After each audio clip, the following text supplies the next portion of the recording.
என் அன்பின் வணக்கம். இன்பத் தமிழ்மொழி எமக்கு இன்பம் தரும்படி வாய்த்த நல் அமுது. அன்னை தமிழை வணங்கி நம் தமிழால் இணைவோம் உலகத் தமிழ் பேரியக்கத்தின் தொடர் நிகழ்வுகளில் மார்கழி திருவிழா 22ஆம் நாள் நிகழ்விற்கு உங்கள் அனைவரையும் வருக வருக என வரவேற்று மகிழ்கிறோம்.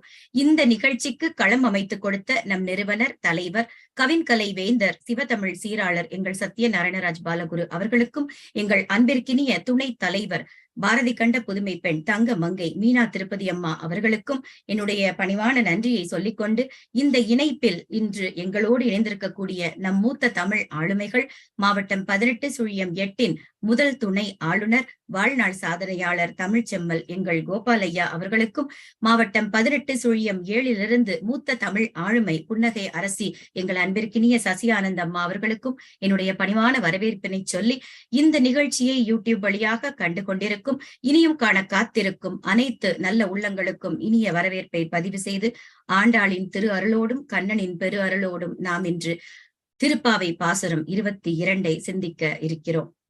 பாடலுக்குள் செல்வோம். அங்கன் மாஞாலத்து அரசரபிமான வங்கமாய் வந்து நின் பள்ளி கட்டீர் கீழே, அங்கன்மா ஞாலத்து அரசரபிமான பங்கமாய் வந்து நின் பள்ளி கட்டீர் கீழே, சங்கமிரு பார்போல் வந்து தலை பெய்தோம் கிங்கிணி வாய் செய்த தாமரை பூ போல, சங்கமிரு பார்போல் வந்து தலை பெய்தோம் கிங்கிணி வாய் செய்த தாமரை பூ போல, செங்கன் சிறுக சிறதே எம்மேல் விழி யாவோ திங்கடும் ஆதித்யனும் எழுந்தார் போல், செங்கன் சிறுக சிறதே எம்மேல் விழி யாவோ திங்களும் ஆதித்யனும் எழுந்தார் போல், அங்கனிரண்டும் கொண்டு எங்கள் மேல் நோக்குதேல், எங்கள் மேல் சாபம் இழிந்தேலோரெம் பாவாய், அங்கன் இரண்டும் கொண்டு எங்கள் மேல் நோக்குதேல், எங்கள் மேல் சாபம் இழிந்தேலோரெம் பாவாய். இந்த பாடலை பாடும் பொழுதே எவ்வளவு அழகா இருக்கு. இந்த பாசுரத்துல கோபியர்கள் அத்துணை பேரும் கண்ணனின் அருளை பெற வேண்டும் என்று ஆசைப்படுகிறார்கள். ஒரு வழியா எழுப்பியாச்சு நம்ம ஆள. இப்ப என்ன அடுத்த கட்ட நடவடிக்கைன்னு பாப்போம். கோபியர்களே, நீங்கள் எல்லோரும் வந்த காரணம் என்னவோ நம்மால கேக்குறாங்க. கண்ணன், உன்னை விட்டு நான் பிரிந்திருந்த சாபமெல்லாம் நீங்கி நாங்கள் உன்னை சேர வேண்டும், இனியும் உன்னை விட்டு பிரியக்கூடிய நிலை எங்களுக்கு ஏற்படக்கூடாது. நம்ம சொல்லுவோம்ல, நம்ம விடுமுறை நாட்களுக்கு பிள்ளைகளை எங்கேயாவது அனுப்பிச்சு வச்சோம்னா, அந்த டூர் எல்லாம் போயிட்டு வீட்டுக்கு வந்தோடனே, ஐயோ அம்மா நான் உங்களை ரொம்ப மிஸ் பண்ணேன், அங்க போய் கூத்தடிச்சிருக்குங்க, அது வேற கதை. வந்த உடனே நம்ம கிட்ட சொல்லும், ரொம்ப தேடினேன், நான் இனிமெல்லாம் போகமாட்டேன் உங்களை விட்டுட்டு அப்படின்னு சொல்லும். அது மாதிரி இறைவனை விட்டு பிரிந்திருந்த சாபம் இனி எனக்கு வரவே கூடாது, நான் உன்னை விட்டு நம்ம பிரிஞ்சே இருக்க மாட்டேன் அப்படின்னு கண்ணன் கிட்ட சொல்றாங்க. அழகு, விசாலம், போக பொருட்கள், இந்த பொருட்கள் எல்லாம் நிறைந்த அதாவது இந்த வாழ்க்கையில் இருக்கக்கூடிய அத்துணை பொருட்களுக்காகவே வாழ்வாங்க நிறைய பேர். அப்படி பூமியில் வாழக்கூடிய அரசர்கள் எல்லோரும் அதை எல்லாத்தையும் துறந்து உன்னுடைய அருள் நோக்கு வேண்டும் அப்படின்னு கூட்டம் கூட்டமா திருப்பள்ளி வாசல்ல வந்து நிக்கிறாங்களாம். இந்த அங்கேயும் பாருங்களேன், நாங்க அவங்கள மாதிரி இல்ல, நேத்து சொன்னோம்ல, நாங்க அவங்கள மாதிரி பயந்தெல்லாம் இல்ல, உன் மேல இருக்க உரிமையில வந்து நிக்கிறோன்னு. இவங்க சொல்றாங்க, இந்த வாழ்க்கையில இருக்கக்கூடிய அபிமானம் எல்லாத்தையும் துறந்து நாங்க உனக்காக உன்னுடைய அன்பு மட்டுமே வேண்டும், உன்னுடைய ஆசி மட்டுமே வேண்டும்னு வந்து நிக்கிறோம். உன்னை வந்து அடைவோம் அப்படின்னு நாங்க நினைக்கோம், அடைந்தும் விட்டோம், வந்து சேர்ந்தாச்சு, பள்ளிவாசல் வரைக்கும் வந்தாச்சு, இனிமே என்ன கண்ணுல சேர்ந்துட வேண்டியதுதானே அப்படின்னு சொல்றாங்க.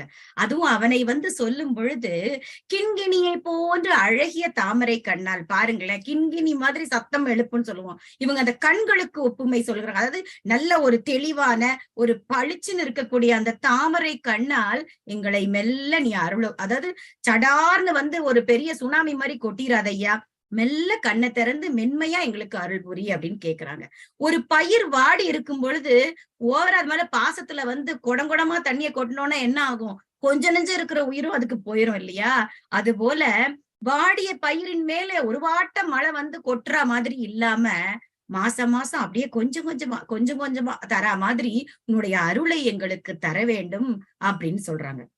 அந்த காலத்துல 1 மாசமா பட்னி கிடந்தவங்களுக்கு எல்லாம் என்ன செய்வாங்களாம், அந்த 1 மாசத்துக்கு பிறகு அந்த உடம்புல உணவு சத்தெல்லாம் சேரணுங்கிறதுக்காக சோற நல்லா அரைச்சு அவங்க உடம்புல பூசி விடுவாங்களாம். அது அந்த காலத்துல ஒரு வைத்திய முறையாக கடைபிடிக்கப்பட்டதாம்.